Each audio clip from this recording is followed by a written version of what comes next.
En esta ocasión vamos a hablar acerca de la sociedad esclavista.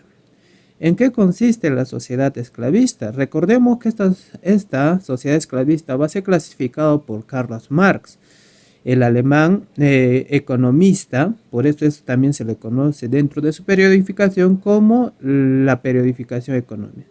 Acá se reconoce a la sociedad esclavista. ¿En qué consistía o qué decía Karl Marx? Que toda forma de producción se basaba mayormente en el trabajo y las formas de cómo estos conseguían para mantener o satisfacer sus necesidades. Es por esa razón que lo divide en comunidades y sociedades. Comunidad primitiva, sociedad esclavista, sociedad feudal, sociedad capitalista. ¿Está bien? De esa forma lo clasifica Karl Marx. En este caso vamos a ver que la sociedad esclavista inicia desde el surgimiento de la propiedad privada, según Karl Marx. ¿Está bien? ¿En qué consistía o qué cosa es la propiedad privada? La propiedad privada viene a ser algo que te pertenece a ti y que otras personas no pueden venir y tocar acerca de tus propiedades. Es decir, una materia, por ejemplo, tu casa hoy en la actualidad es tu propiedad privada, no tuyo, sino de tus padres. Y si te lo ha regalado, ahora es tu propiedad privada. ¿Está bien? Desde ese surgimiento de la propiedad privada es donde se inicia la sociedad esclavista para Karl Marx. Entre esta sociedad esclavista vamos a encontrar a todas las culturas, desde Mesopotamia hasta Roma. Profesor, ¿y hasta cuándo termina la sociedad esclavista? Termina hasta la caída de Roma occidental. Recordemos que al finalizar Roma, esta se divide en dos, en Roma occidental y Roma oriental. Cuando cae Roma occidental es donde termina la sociedad esclavista. Y cuando termina o cae a manos de los bárbaros la Roma oriental, se inicia la edad moderna, según Cristóbal Kelly. ¿Está bien? De esa manera lo vamos a desarrollar. Bueno, vamos a pasar a la primera cultura, que viene a ser Mesopotamia. Esta se desarrolla entre 4000 a 539 antes de nuestra era. Ubicación. Si nosotros podemos percibir en el lado derecho de nuestro mapa, la parte pintada viene a ser donde se desarrolló la cultura mesopotamia. ¿Está bien? Para ello podemos decir que Mesopotamia actualmente se encuentra en el país de Irak, ¿está bien? Que limita por el norte con el mar Mediterráneo y por el sur con Golfo Pérsico. Ahora, el Mesopotamia viene, todavía este nombrecito es derivado desde Grecia. Polibio es el que lo denomina la región Entre Ríos. Comprende 3 regiones, como podemos observar, ¿está bien? Sumeria, que viene a ser la parte anaranjada, algo rojiza todavía, que podemos observar que limita con el Golfo Pérsico, ¿está bien? Esta viene a ser la parte o la región pantanosa, ¿está bien? Luego, seguido por los asirios. Los asirios, como pueden observar en nuestro mapa, viene a ser la parte de la mostaza que está viendo ahí, lo que está pintado con mostaza, es la parte de los asirios. Se dice que ese lugar venía a ser el más montañoso y los asirios mayormente practicaron estrategias militares. Como vivían en las partes altas, fácilmente derrotaban a sus enemigos por la ubicación, ¿no? Luego tenemos caldeo, o también conocido como acadios. Los caldeos o acadios, también denominados, vienen a ser la zona verde. La zona verde venía a ser la parte más árida, que era rico en la producción agrícola. ¿Está bien? Es la parte central, también podemos decir. ¿En qué consistía la organización social? Venía a ser jerarquizada o clasista, también podemos decir. Como podemos observar en nuestra pirámide de clases sociales, en la cúspide de la pirámide, el más alto, el máxima autoridad, podemos decir, se encuentra el rey, quien también realizaba la tarea de un gran sacerdote, el que pronosticaba algún hecho. ¿Está bien? El que estaba relacionado con los dioses. Luego, en la segunda capa de nuestra clase social, del más alto, estaban los nobles y sacerdotes, quienes pertenecían a la clase aristocracia. ¿A qué se le dice aristocracia? ¿O a quienes mayormente se les considera así? Esas personas que tienen mayores riquezas. Luego vendría en la tercera clase social a los hombres libres. Dentro de ellas íbamos a considerar a los artesanos, mercaderes y campesinos. En sí podemos decir también en los hombres libres o pueblo. ¿Está bien?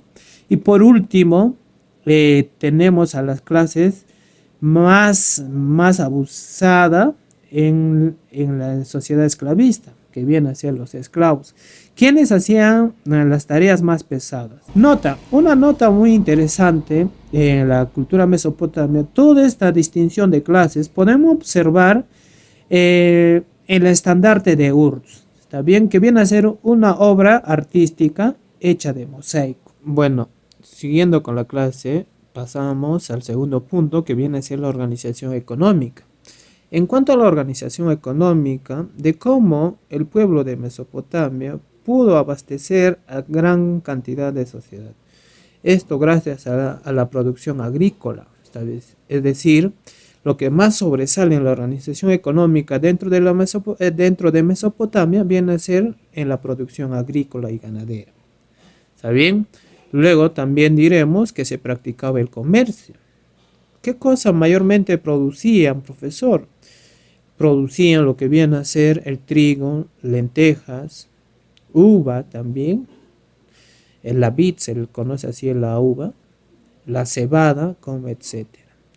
Quienes negociaban o hacían comercio con las culturas de India, Persa, Fenicia, Egipto. Dentro de la cultura mesopotamia se van a dividir en periodos. Entre ellas, cada periodo viene a ser la existencia de un pueblo. Entre ellas vamos a considerar los sumerios, que se va a dar el primer aparición del primer ciudad-estado en los sumerios. Aproximadamente unos 4000 antes de nuestra era. Luego, estos sumerios vendrían a ser invadidos por los acadios hace 2500 antes de nuestra era. Y los acadios luego van a ser invadidos por los babilonios en los 2100 antes de nuestra era. Y los babilonios van a ser invadidos por los asirios en el año 1250 antes de nuestra era. Y los asirios, con la unión de los babilonios y los persas, van a invadir a los asirios en el año 612 antes de nuestra era, con la finalidad de surgimiento de un nuevo babilónico. Pero este tratado, este acuerdo para derrotar a los asirios no iba a durar demasiado. Quienes los persas van a querer dominar todos los territorios. Es por esa razón que los persas ingresan a los babilonios y los derrotan en el año 331 antes de nuestra era.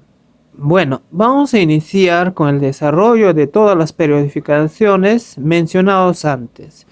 Por ejemplo, tenemos como primer punto el periodo sumerio. Este periodo se caracteriza porque surgen las primeras ciudades-estados. ¿En qué consistían las ciudades-estados? Las ciudades-estados estaban representadas por una sociedad que tenía su propia autoridad. Y aquel entonces habían varias ciudades que tenían sus propias autoridades, no eran unificados en un solo punto. Es decir, en otras palabras, que Mesopotamia inició siendo un conjunto de pueblos con sus propias autoridades, que luego el rey Lugal-Zaggisi de Umma logró unificar por un corto tiempo a todos esos pueblos, dándose así el periodo sumerio. ¿Está bien? Dentro de ellas, dentro de estas ciudades, estaban gobernadas por las famosas patesis. ¿Quiénes eran los patesis, profesor? Eran príncipes teocráticos. Eran personas o gobernantes que estaban relacionados con los dioses o las divinidades de aquel entonces. Ellos, a través del miedo de los dioses, el temor o las fuerzas o la furia de un dios, gobernaba a un pueblo, una sociedad. ¿Está bien?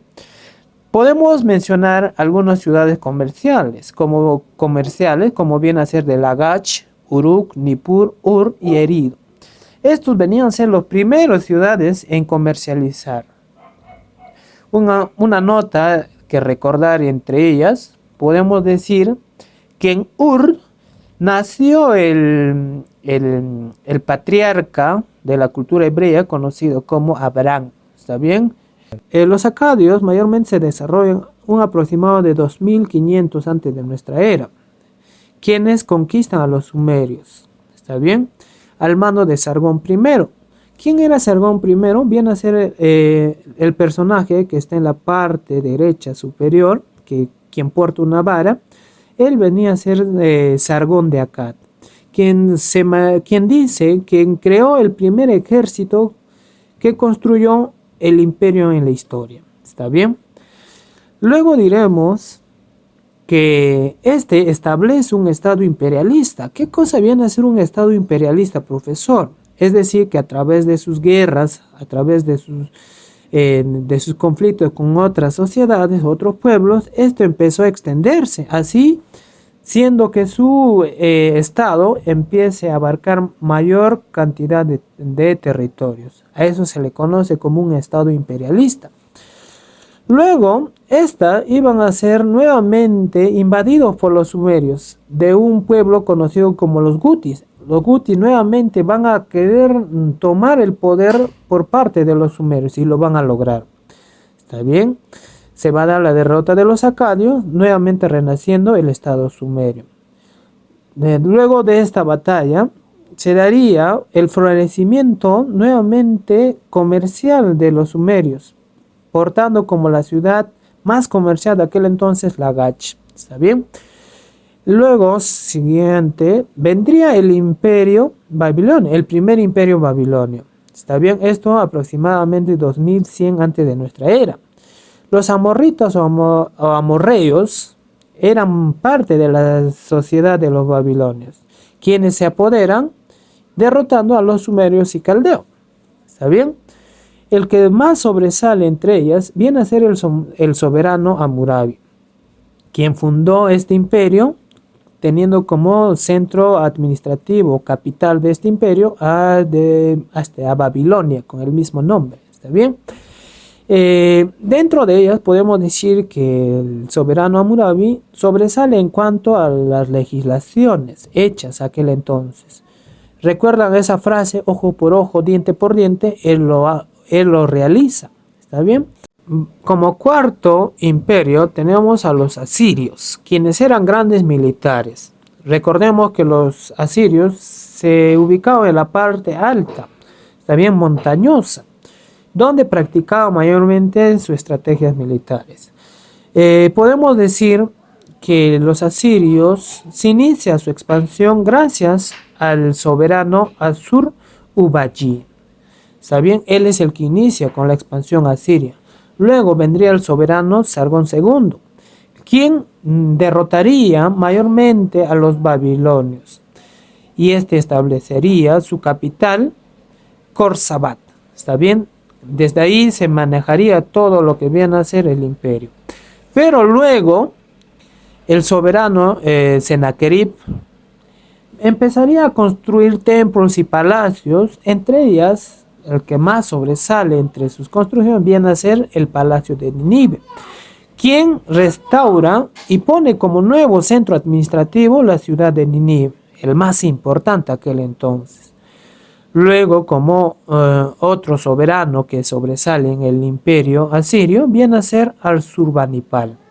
También era conocido como Sardanapalo, quien construye la biblioteca más antigua de aquel entonces. ¿Está bien? Y a la vez inicia su máxima expansión, derrotando a los egipcios, a los tebas, y se crea el sistema de servicio militar obligatorio. Es decir, que todos estaban obligados a servir militarmente aquel entonces en el estado asirio. Por eso ellos eran considerados grandes guerreros. Como los asirios eran grandes guerreros, era muy difícil derrotarlos. Es así que va a haber una alianza, una unificación entre dos pueblos, otras dos sociedades.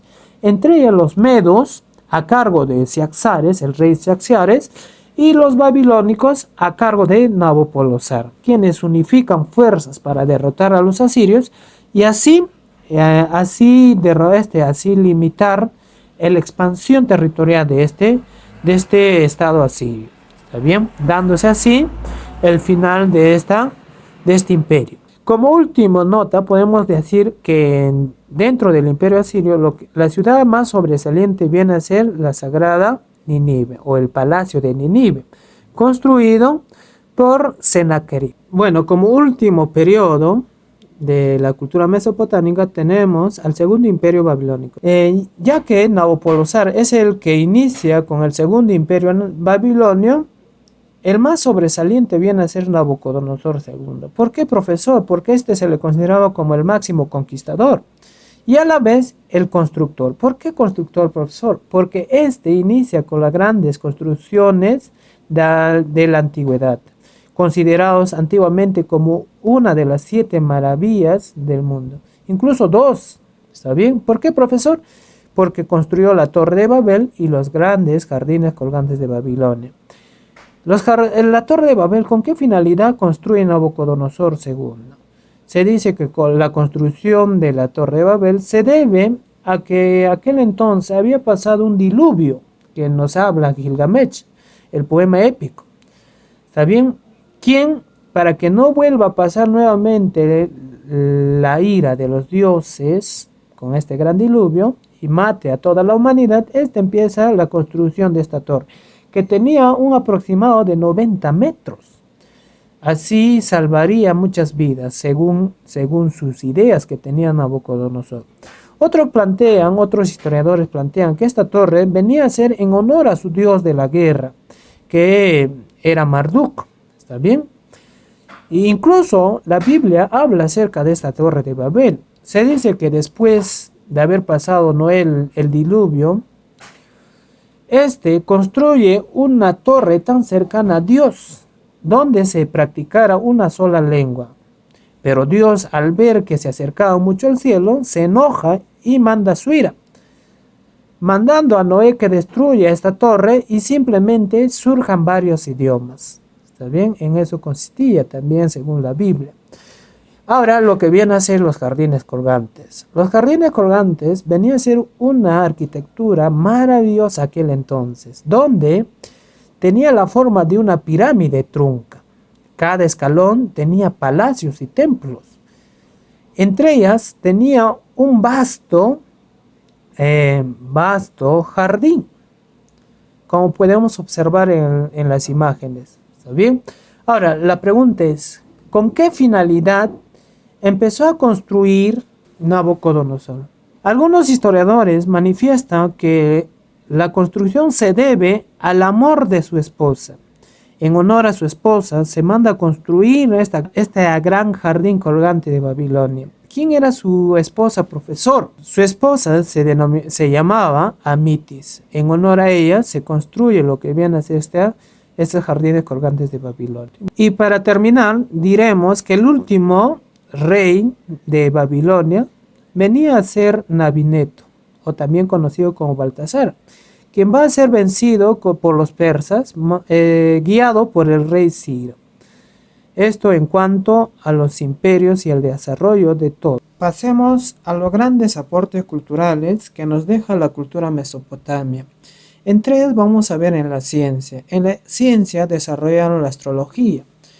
¿En qué se basa la astrología? ¿Está bien? La astrología es el estudio de las posiciones o movimientos de los astros o estrellas, ¿no? Que influencia a las personas. Y profesor, astronomía ya abarca las constelaciones, las estrellas en sí. Profe, no lo entiendo. Astrología tiene que ver mayormente con la influencia de los astros ante las personas. Y la astronomía ya también es el estudio de la estrella misma. ¿Está bien? ¿Qué más, profesor? También elaboraron los zodiacos. ¿Qué viene a ser los zodiacos? Viene a ser el círculo de animales. ¿Está bien? Las constelaciones que antiguamente lo utilizaban para la navegación. ¿Qué más, profesor, introdujeron en la ciencia? Los números 100 y 1000 y el sistema sexagesimal y decimal. Vayamos a las esculturas. Ellos eran grandes fanáticos en la elaboración de esculturas, sobresaliendo los toros alados. ¿Qué eran los toros alados, profesor? Venían a ser antropomorfas, es decir, cuerpos de animales y cabeza humana. ¿Está bien? ¿Qué representaban poder aquel entonces? No solo tenemos los toros alados, sino también tenemos la estela de Hammurabi, o sea, la presencia, una escultura de Hammurabi, el butre de Lagachcom, etc. Vayamos a la literatura. En la literatura, acá se crea el poema más antigua que surge en la historia, podemos decir así. Hablamos la obra de Gilgamesh, epopea de 12 cantos que narra el diluvio mesopotámico. ¿En qué consistía, profesor, este? Mayormente en búsqueda de la mortalidad de parte del rey Gilgamesh. Bueno, también vamos a tener como otro de sus grandes aportes en cuanto a la arquitectura, porque ellos eran grandes elaboradores de ladrillo. Con ellas elaboraban su arquitectura, es decir, construcción de palacios y templos. Entre estos palacios y templos sobresalen los zigurats. ¿Qué cosa venían a ser los zigurats? Venían a ser pirámides truncas escalonadas, como podemos observar en la imagen inferior, en la parte inferior, podemos observar, esa viene a ser un zigurat. Como pueden, es escalonada y es en forma de un pirámide. Para finalizar el tema, vamos a hablar acerca de su religión. Vamos a decir que la cultura mesopotamia era politeísta, es decir, que tuvieron varios dioses. Entre ellas, el que sobresale viene a ser Marduk, que viene a ser el dios supremo. ¿Está bien? Se adoraba mayormente en Babilonia. Otro de los dioses tenemos a Enlil, señor de los vientos. Este se adoraba en Sumeria. Asur, dios de la guerra, fue adorado en Asiria. Enki, dios de la inteligencia, como etc. Bueno, esto en cuanto a la cultura mesopotamia.